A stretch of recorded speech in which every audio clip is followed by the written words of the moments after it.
Kama alivyosema mweka hazina kwamba leo tutakuwa na mafunzo yanayohusu mfumo wa ujibuji wa hoja.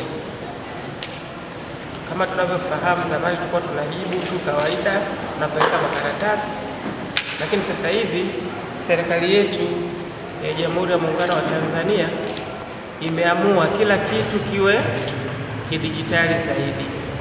Kwanza inapunguza gharama badala ya kuprinti, lakini sasa hivi tunaenda kwa mifumo zaidi.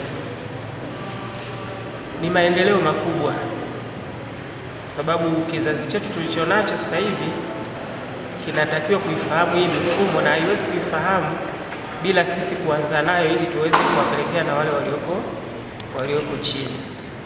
Lakini pia inatusaidia hata sisi viongozi kwamba hata ukiwa nyumbani, ukiwa na laptop yako unaendelea na kazi, tofauti na pale zamani ukifunga ofisi saa 9:30 au saa 12, ukifika wewe ni kulala na usingizi wenyewe haupati, kwa sababu unawaza kesho kuna kazi nimefanya nini, natakiwa kuifanya. Kwa hiyo tunakamilisha kazi zetu hata tukiwa nyumbani. Mimi sina maneno mengi kwa sababu na mimi leo ni mwanafunzi wa hili darasa. Mzangu, takumbuka labda ni kwa nini tunakimbizana na mfumo huu. Kama mtakumbuka, mwaka jana tulikuwa na zoezi kama hili la kutumia mfumo, lakini sasa ulikuwa ni mara ya kwanza. Kwa hiyo tuliutumia vizuri, na ili tuwapongeze sana.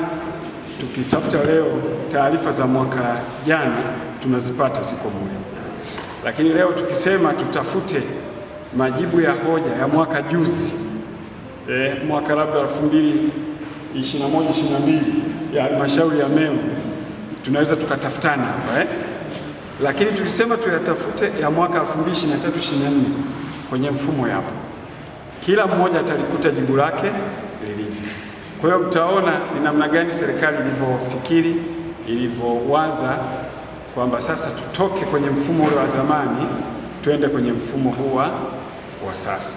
Ndio faida kubwa ambayo tuko nayo.